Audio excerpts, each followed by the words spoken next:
So dear all, dear Annelies, dear friend, first of all, let me, from an European perspective, wish you all a happy New Year. May this year be one of recovery, full of art. It's our pleasure to open 2021 with this conversation between Annelies Beck and Ai Weiwei, exploring his gripping documentary, Coronation, a film which Ai Weiwei made together with 14 amateur filmmakers from the city of Wuhan. Ai Weiwei is one of the greatest contemporary visual artists of our time. And since 2009, I'm honored, together with the Center for Fine Art, BOZAR in Brussels, the pleasure of collaborating with Ai Weiwei and his team. During Europalia China, the Center for Fine Arts, BOZAR, offered the exhibition The State of Things, together with the Belgian artist Luc Tuymans. And in 2018, we presented the premiere of Human Flow. Annelies Beck is the moderator of tonight, working for the News and Current Affairs Department of the VRT, the Belgian Flemish broadcaster in Belgium. She wrote the first novel about Belgian refugees during the First World War. The film Coronation is the point of departure for an online conversation animated by the journalist Annelies Beck. I wish you a good evening and hope to be able to welcome you again within BOZAR in Brussels as soon as that will be possible. Please, Annelies, you have the floor. Thank you very much, Paul Dujardin, and welcome to all of you all around the globe. Welcome, of course, also to Mr. Ai Weiwei. All of you out there, you are legion, so to speak, there. Now you should see me as well. A very good evening to all of you. Thank you for joining us for what promises to be a very stimulating conversation. You are welcome to put in your own questions for Mr. Ai Weiwei. I hope to take them on board along the route, so to speak, although I must say I have plenty of questions of my own. Need I introduce Mr. Ai Weiwei to you? I doubt it. Still very briefly, an artist, a political activist, a philosopher, a fighter for human rights in all their forms and shapes, a highly esteemed intellectual in today's world, in confrontation and in conversation with all the things that are going on today. Mr. Ai Weiwei, good evening to you. Thank you. Good evening. It's very nice to be here. You are in Lisbon right now, I understood. It's interesting that we can now, via this small green dot on our computers, converse and try and feel as close as possible. We will be talking about your film Coronation, about Corona. But first I would like to start with what happened last week. This week, in fact, while the whole world, of a large part of the world, was watching what was going on in Washington, in and around Congress. 53 pro-democracy activists, human rights lawyers, journalists were arrested. And I was wondering, since you've also made a movie about pro-democracy protests and actions in Hong Kong called Cockroach, is this the end of the pro-democracy movement in Hong Kong, do you think, what happened this week? What happened in Hong Kong is very clear. China is tightening its control. it applies domestic so-called national security law, which means they can put anybody in jail, and without reason. You know, they always can make up some reason.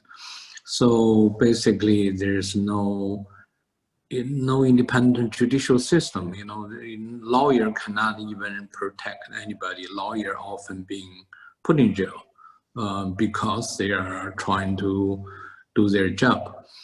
So you can see Hong Kong will be just any location in China, just like Xinjiang or Tibet or any other places. In the movie you made about these protests called Cockroach, you show the commitment of the young people, but also older people in this fight for democracy. So was it all in vain then? Well, some of them will be put in jail. Some of them were migrants to England or wherever can accept them. Seems not so many places want to have them. And most of them, they cannot afford even to leave. They just have to suffer. Mm-hmm. The soundscape of the movie of Cockroach is the sound of clogs in a machinery, as it were, the rhythm of an industry, actually. Tell us why you chose that kind of soundscape for a movie about a mass protest, pro-democracy.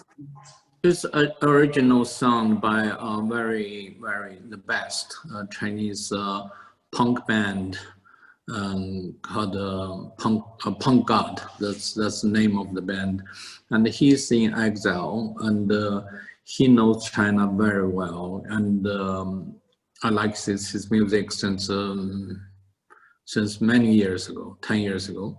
So I asked them to contribute the music because I think in today's world we have to really use a language which can capture the spirit of the, you know, Hong Kong is highly modernized society. It's part of the global financial center, and it is so called globalization after the industrial revolution. Today is information revolution, you know, all those and you know, some kind of spirit need to not to repeat this kind of normal film music, which mostly are very banal and just copies one another, trying to comfort the audience. But this is a very special movie with very special message. So we're very satisfied with this, you know, Punk God's involvement. Yeah, some of the people in the film also talk about how people in Hong Kong are treated like modern slaves in a way, in a system, working, and that to fight back against oppression is the only way to resist that.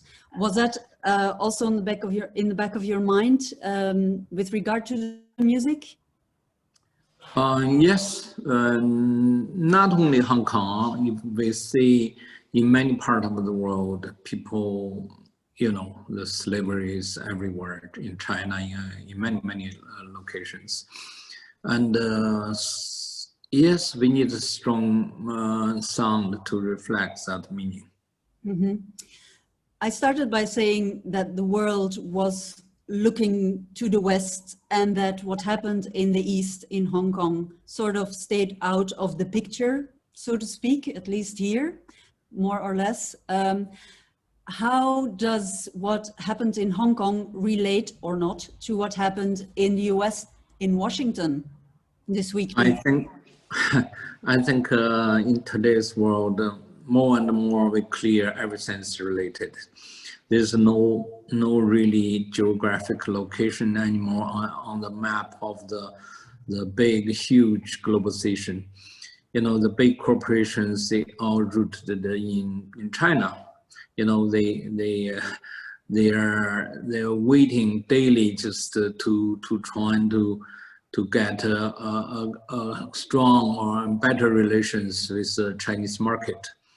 So when we talk about Hong Kong or US or Europe or China, this is really old concept. You know, with this corporations, which is there's no boundary for them. You know, there's no boundary for Wall Street.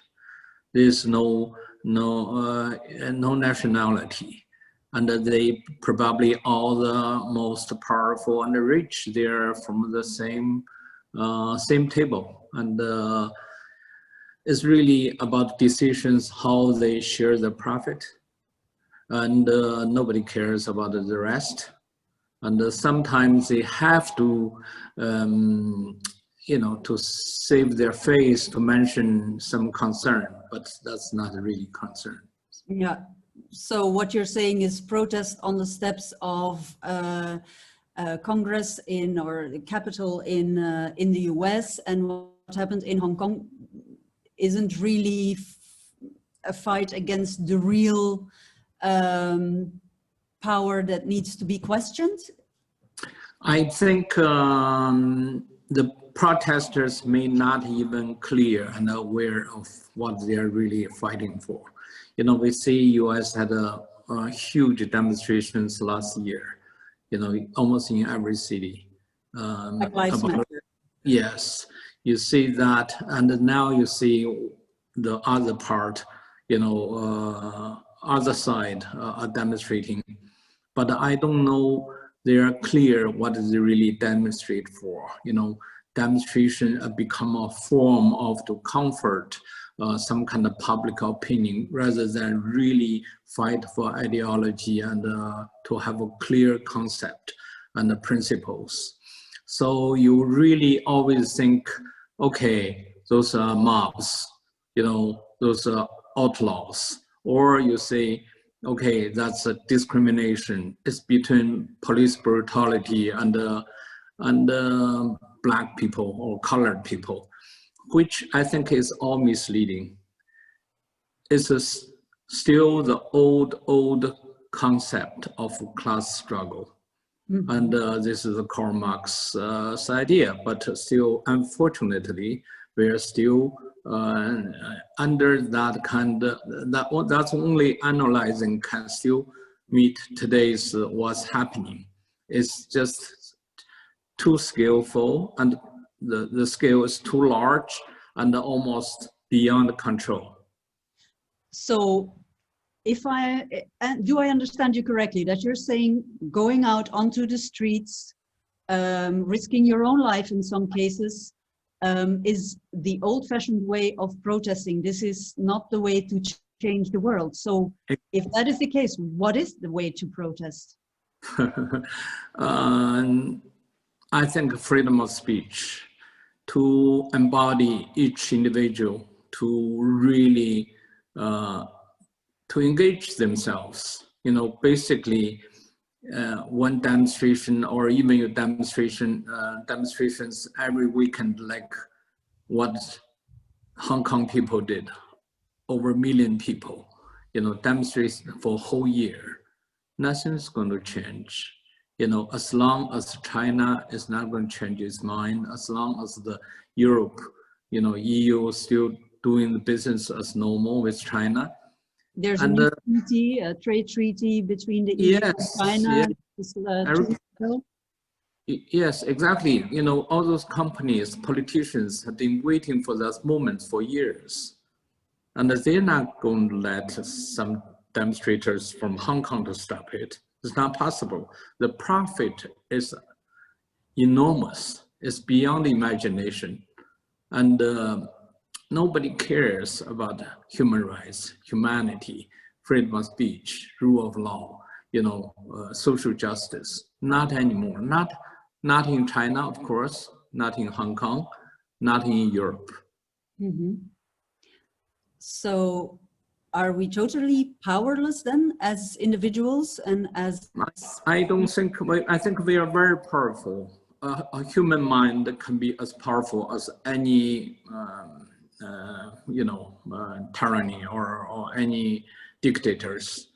But how we organize ourselves, how we use our meaningful way to express ourselves, how do we communicate in the right way, not to be crashed by the mainstream misleading, a lot of misleading information today.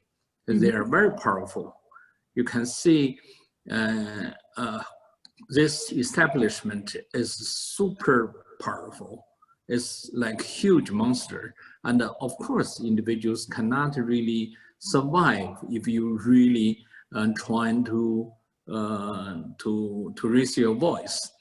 But still, I think the society are made of, human beings. Individuals can be powerful, but very often I have to wait for a right moment and to have a right ideas, right discussion, and to generate enough consciousness. And the situation will getting worse. Only when situation getting worse, maybe people start to realize this is human society. It's always happened like that. This year is already pretty bad, pandemic.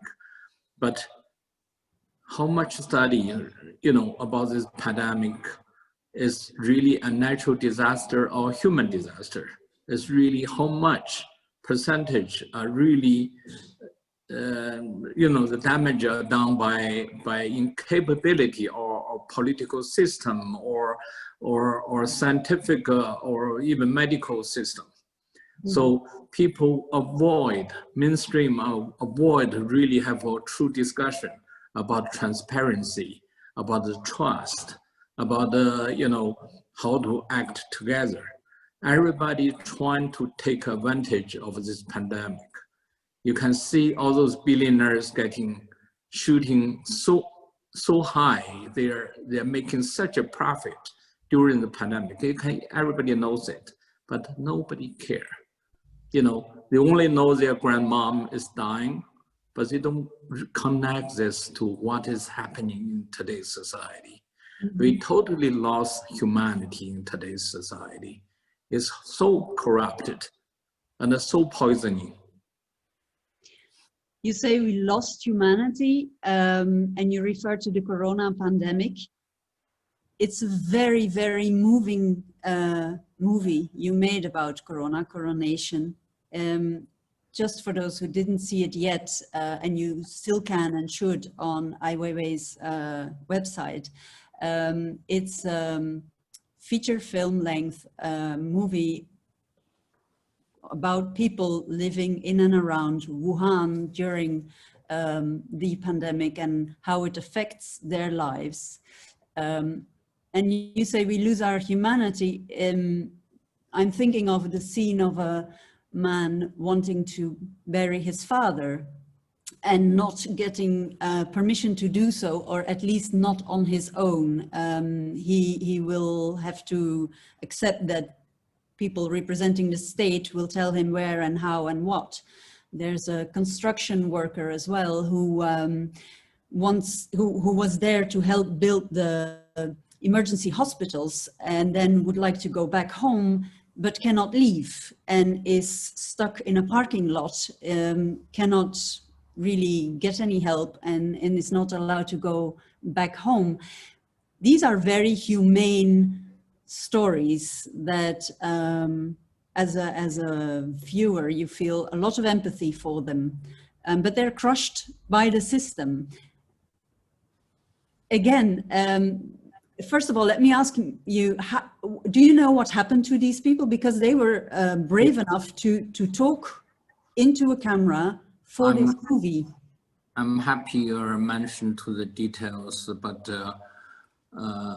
well, the one stuck in the garage managed to get a fake ID and fake passport to leave the city.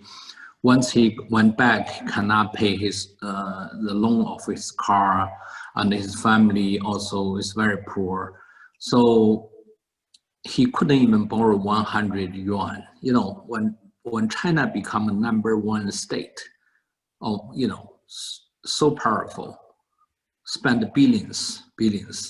But this poor guy who fixed this hospital went back to his hometown, cannot borrow 100 yuan. That means $12 or 12 euros. He washed his car and filled up the gas, then went out, hanged himself on the tree. He's dead. And you know, this guy is so soft, very caring person. And he will never demonstrate, who never even say no to the system. But he represents the large percentage of society who think they suffer because they are fate. They think they suffer only because their own, you know, self shortness. They will never blame anybody. Even their family will not recognize him. And he's dead. And another person still under police surveillance. They will never give back his father's ashes to him if he will not allow you know, those officials to accompany him. The reason they want to accompany him is clear. It's just to make sure you are obeying their order and to sign some paper to get like a few $100, some kind of pension, then keep silent. So this guy, he think he should defend his father's honor, and he should fight. But you can easily see waiting for him is a jail. Mm-hmm. You know, the police and the society will never let anybody fight like this. Why is it that people are meek and do not see the structures that you describe that are behind these power relations? Do you think, are they brainwashed? Do people not want to see it? Why is it? I think as a human society, people just want to have a peaceful life, you know, to get by.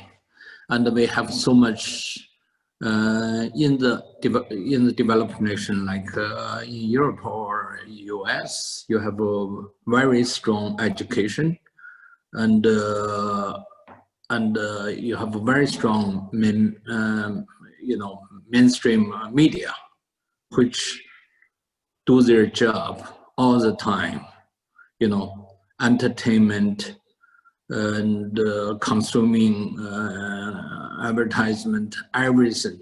We all being brainwashed. This is for sure, more or less. Very few individuals thinking or individual mind. Very, it's not popular to be alert, but we often see freedom and democracy is being given to us, which is biggest lie. There's no freedom without any fight or struggle. You know, any freedom, philosophically, personal freedom, come from your struggle. Without struggle, that's not a freedom. It's just a given condition, and those conditions are pretty much as a fake condition, because you cannot challenge it. If anything you cannot change, you cannot challenge, you can call it a freedom. I think that's a slavery or prison. You know, you can also call yourself in prison. You know, you can get food, you can get entertainment, and you can even be paid, but still, that can be a prison. China is under that kind of prison. You know, people get much more money than decades ago, and they all start to buy their house and their car, but you cannot question anything relating to human mind, to ideology, to dream, to, you know, you cannot even have a courage. So, of course, West are very different. you're living in such a comfort state. But that comfort has become questionable, more and more questionable in years to come, because how our society are based on is very important to understand. We are based on humanity. If we don't have a humanity, it's an animal world. How would you define humanity? How would you define humanity? What is it that makes us human or act humanely? What makes us a human is we don't have a clear answer. Nobody can tell us, you are a perfect human. The one tell you you're in perfect condition and perfect human is biggest liar. We have imagination, we wondering, we even have nightmares, we worries, we care about the others. We don't know where to go. Human is a lost society. It need always be guarded and need always to be protected. Humanity always to be renounced. Not to let anybody lie to you. You have democracy, come on. This is a big joke. It's not, you never had a democracy. And you never really had the freedom. You're just being lied. But on the other hand, there has, one might say, never been more opportunity to express your opinion on social media. I'm talking about the West now, and it's being encouraged. Go, express yourself, be allowed. Which is not true. If you look at what happens in the United States, it's just 1 or 2 days, a president, still a president, that is still elected by at least 70 million, 75 million people.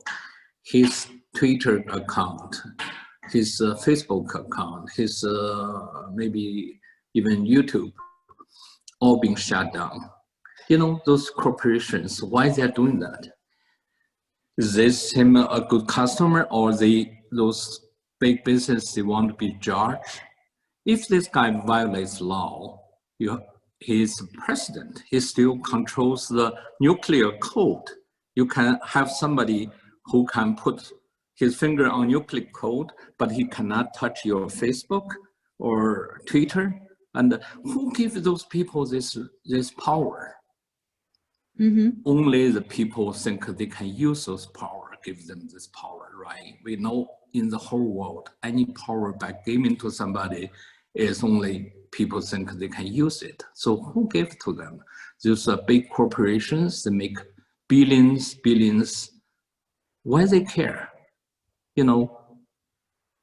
So this is questionable. We are under a very dark stage. It's very much like George Orwell, right, 1984, but this is 1,000 times more wild and more imaginary. It's much darker than we can, most people are aware of. What you're saying is, it seems to me that it needs to get much worse before a consciousness can kick in with most people, and an awareness will grow. Because you don't think universities or media offer a clear view, a proper view of reality, do you? Well, I'm not sure.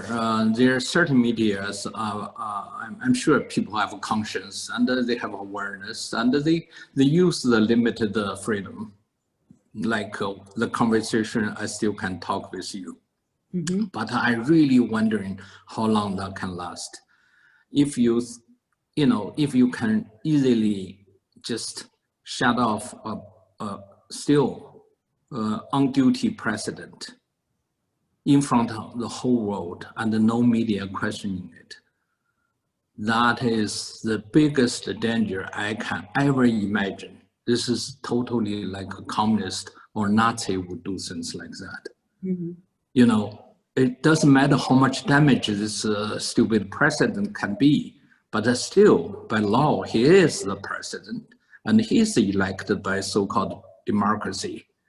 So if nobody questioning that, that's the danger. You know, it's not about his stupid tweets, you know, but who will be final a judge for right or wrong? It should be individual, not it should be political parties, not should be by the big, you know, corporations or media company.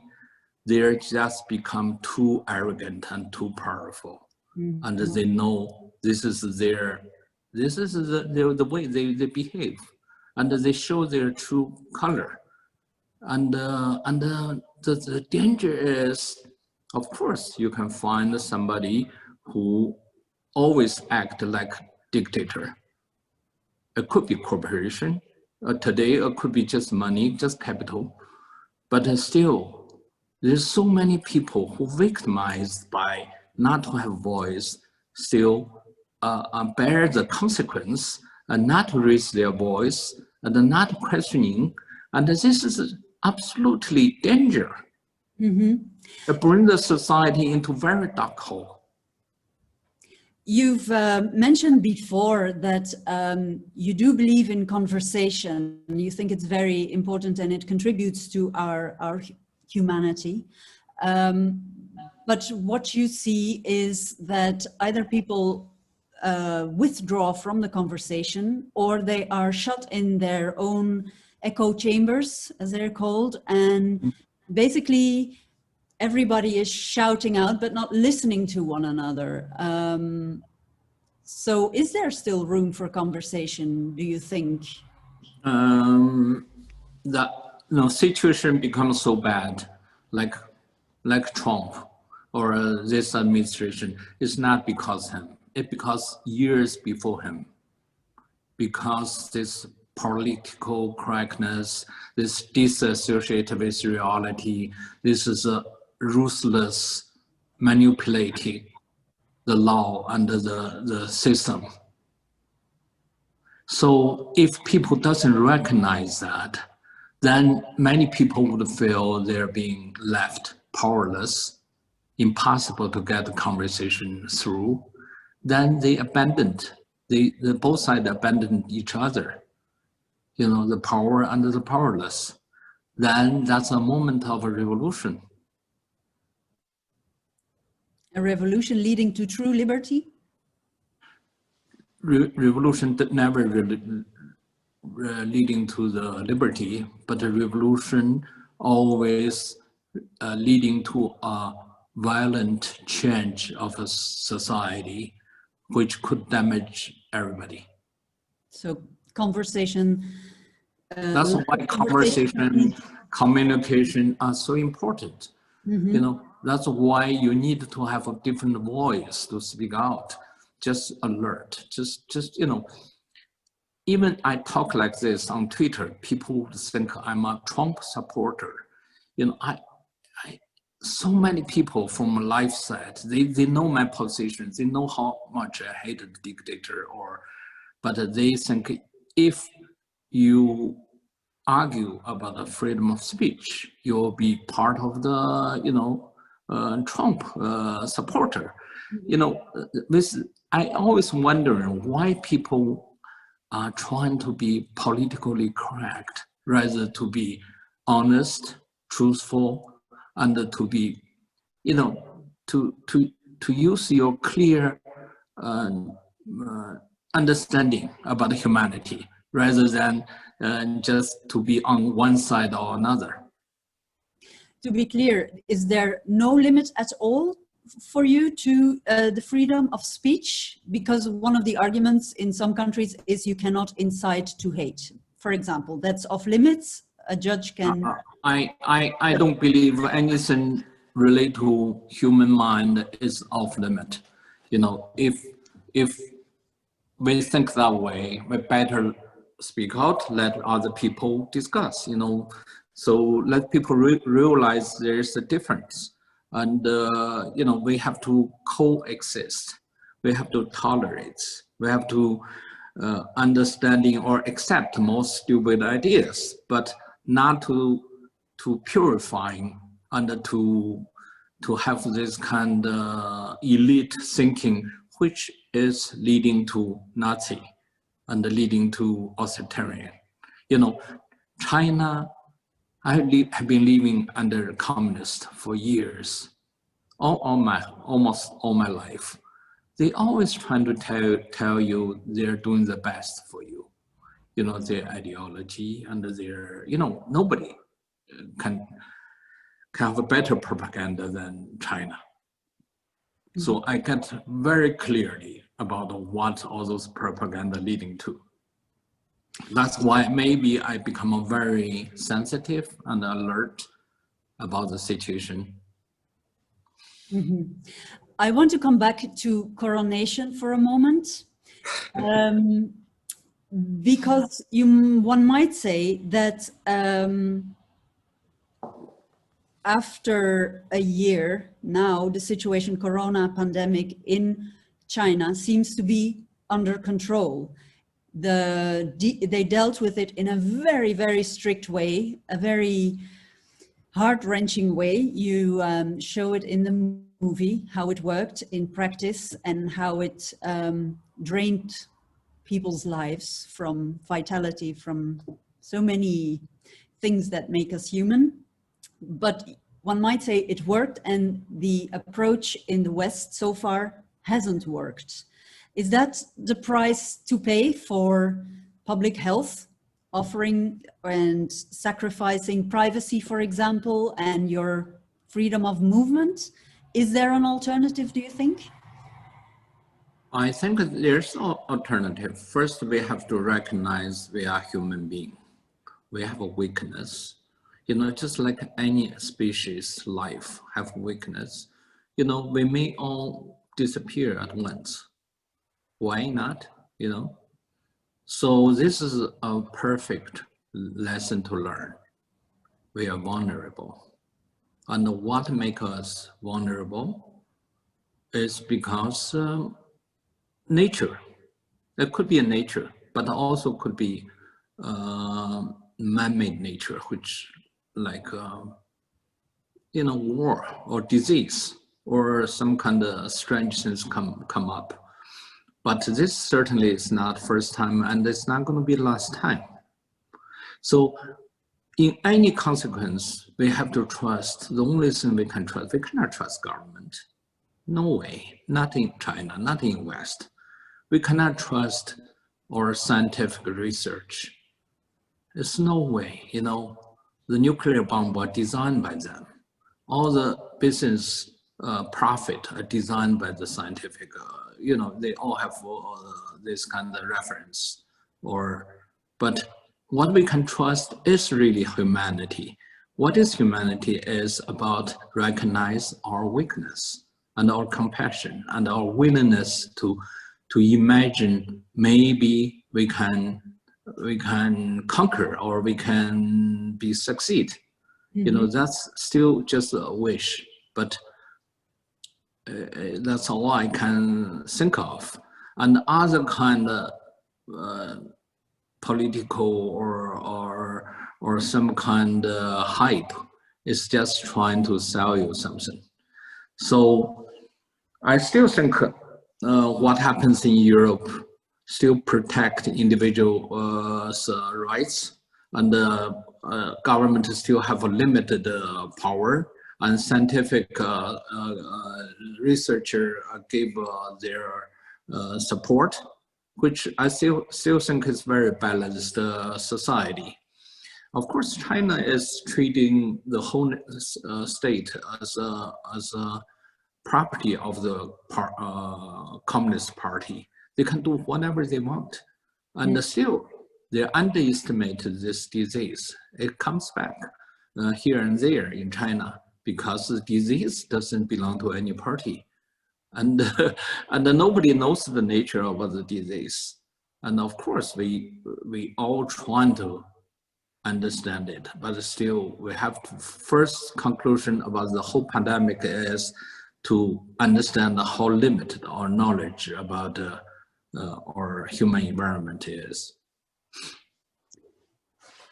I have some questions from people in the audience now for you that I would like to put to you. The first one you've already touched upon, but I'm gonna put it to you anyway. It seems easy to identify the people who provided their account of the situation in Wuhan, in Coronation. Is there a risk that they may be persecuted by the Chinese government for doing that? No, I don't think so. I think the Chinese government is much smarter now, and they are prosecute a few people who is more crucial and trying to report the reality. They don't even have any sensitive information, but by just being citizen journalist, which encourages more people to do so. So they have to put them in jail. So they disappeared since a year and nobody questioning where are they. And one lady just been sentenced a week ago and 4 years. What she did? She didn't do anything. She just used her iPhone on street to trying to report whatever she recognized. So I don't think China is trying, it's very strong control. The control with mass surveillance, so-called health card and facial recognition, probably the most sophisticated human control ever. But they're not really crashed down so many people. But they just make them disappear if they want to, or? Yeah, they can make anybody disappear if they want to. Even Jack Ma, we've learned in the past. Anybody. Jack Ma is nothing. He thinks he's somebody, but in China, he's nothing. Another question, you left China a couple of years ago. Before that, you were imprisoned for 80 days, if I'm not mistaken. 81 days. 81 days, to be precise. And also the last day, you don't even know you're ever being released. It could be 13 years. What made you leave in the end? Is a question. Well, first I realized they don't need me. If I lost my freedom of speech, I cannot not make any argument. Even any argument could be difficult if I don't have that chance. If they delete my post on Weibo, Chinese social media, my name cannot be on it. Just like President Trump's today's situation, I do realize I should not be there anymore because I don't function anymore. Mm-hmm. But what is it like for you then to be on the outside, knowing that people who help you make your films risk their lives, their livelihood, their freedom? How do you deal with that? Well, I care about China. China is not even, I left China, but China is in my heart, So I do want to record or to document what is happening there. And of course, what I can do is very limited. I have to protect the people, I have to only not to violate too much because I don't want to get noticed, everything's underground. Mm-hmm. So we have very, very limited resource under a very strong control and a very, very severe time. Nobody even can move. But we managed to have this film because we think it's important for people who want to understand China. China is, it's just like, if you look at the people there, they're just like us. They have a humanity. They're not evil, and they're not just black and white. They cares, but it's almost impossible. A very rigid system made everything is almost impossible. Mm-hmm. Maybe this brings us to the next question from one of the attendees. He asks, could we hear more about how Mr. Weiwei sees the Marxism and class struggle he mentioned active today? How does he update Marxism to our contemporary world? Is it a matter of people watching your movie, recognizing the humanity in the people portrayed in the movies to then build solidarity in some shape or form? Or is it something else, well, practical, or is it an ideal? I think it is ideal, but every ideal is part of reality, you know, because we are living under our conception about who we are and what kind of society is desirable. Of course, there's no clear answer. People always say, you know, if there's a clear answer, the answer is in you and me, you know, in everybody. So Karl Marx is only serious, you know, political or philosopher. But what he said is one sentence I think is very interesting is the individual freedom is the precondition of the whole world to be free. You know, if the freedom, something like that, because I don't know how to translate, if anybody thinking there has no problem, they already have a freedom, that is really dangerous.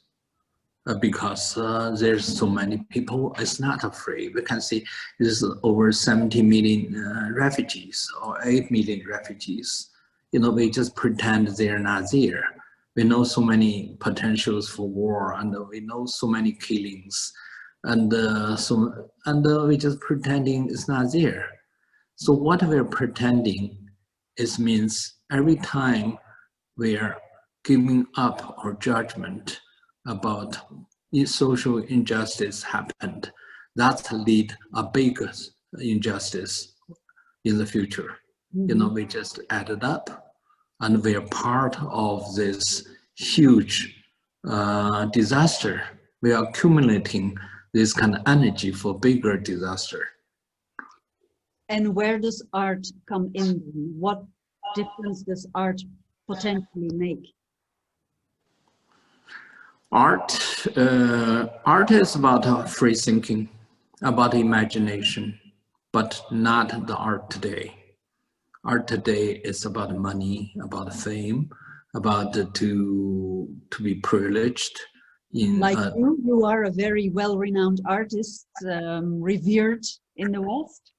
You feel part of that system? Are you encapsulated? Of course, I'm part of the system. You know, nobody's not part of the system. You know, I'm a human being. My work still handling by galleries and sometimes collected by less and less collected by collectors because I criticize so much.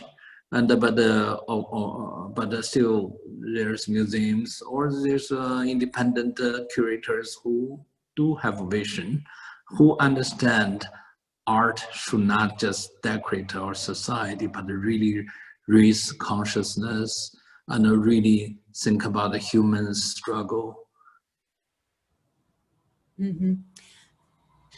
Another question people would like to put to you is, you talk about consciousness, awareness, and so on, but how do you get there, considering the power of conspiracy theories and misinformation that is being blasted around the world and that people believe and go along with? Well, first, conspiracy theory is very important. Any truths are only being found out under conspiracy theory. You have to elaborate on that. If we don't questioning, if we don't, we take some kind of so-called truth, we will never really find the truth. It's not possible. So, and fake news, of course, there's a lot of fake news, but why there's fake news? We also have to asking, you know, how do we judge it's a fake news? How can we tell the mainstream media, the big corporation, you know, behind them are not fake news? How, you know, all those brainwash. Let's say in communist society, we don't have fake news. We only have a central controlled communist broadcasting or newspapers. You cannot call it fake news. That's the only truth. But basically, they're one news, but fake. I see. So basically you're saying fake news and conspiracy theories might be a way to interrogate the truth and reality. I think it's only about what it challenges human intelligence, and how we equip us is really we listen to all kinds of sources rather than just one source, because any source can be fake. You know, we can see if we open newspaper or television, so much fake in there. And not because they have bigger channel or a lot of viewers, they're not fake. Mm. So this is a hypocrisy. You know, the whole society are living under the hypocrisy. And that is a fake society. So why you worry about fake news when you're under a fake society? What is your vision of the human being? I mean, what would a world be like without all this false consciousness, to use that term? Would it be livable, inhabitable? I think basically human beings are a beast. You know, we are not too long ago, we are just totally barbarians. Just look at what we did in the colonial time, or, you know, it's just a few decades ago. And even just 100 years ago, European countries are still killing each other. So how can we suddenly become an angel? It's not possible. You know, we are the beast. Huh? There is room for improvement, or do you feel like it will always be? I think there's room for improvement, but that room only exists in every individual's heart and their consciousness. If you still have a baby, and if still can recognize the beauty, and you still have compassion, that's the only space for being a better human, because that means you nutrice the society by doing very little, and you trust and truth, and you give trust to individuals and to think they are same as you, but do not trust politicians. That's number one rule. You know, because they lost the individual consciousness, but rather doing things by tactics or doing some kind of strange argument would never really helps anybody. You know, we have been listening to these kind of lessons over and over. Not the politicians in the authoritarian state in Nazis' time, also not the politicians in modern time, you know, in so-called democratic society. So we have to relearn that lesson. But I take away that final optimistic or positive thought that as long as we can recognize the beauty of a child or a baby and see the potential of our better selves in that then at least. Yeah, we have to pay much attention to nature.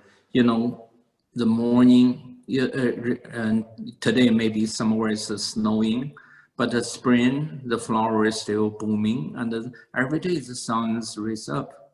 You know, they have so much generosity and so much mysterious beauty around us, but very often we just shut off of our eyes or our heart. But of course we have to do the daily struggle. But if we lost every consciousness, what is our daily struggle is for? Weiwei, what are you working on right now? Can we know what will be the next meeting? I'm have a conversation with you. You a are beautiful lady. Yes, that's all I do. I do interviews maybe daily, you know, and I try to do something which people would say it's not even your business. Just concentrate, do your art. I think that's my art, to communicate and to get my sentence clear and to make people understand what I really think about. I think you did that abundantly this past hour. I thank you very, very much for the time and all the generosity of sharing your thoughts and imagery with us. I want to remind all you viewers out there, attendees, that you can still watch Mr. Ai Weiwei's movies, both Coronation and Cockroach, about the situation in Hong Kong, on his website. Do watch it if you haven't already. There's much more to explore there, of course, as well. And I want to thank you, Mr. Weiwei. It was a pleasure. Thank you. Thank you so much. It's challenging, but it's a pleasure. And you know, it's nice we have people like you or a site like you know, like this can allow us to have some conversation. Thank you. All the best to all you out there, and hopefully we'll meet again sometime in the near future, hopefully in better circumstances. Yes, thank you. Bye. Thanks so much. Bye-bye. Bye-bye.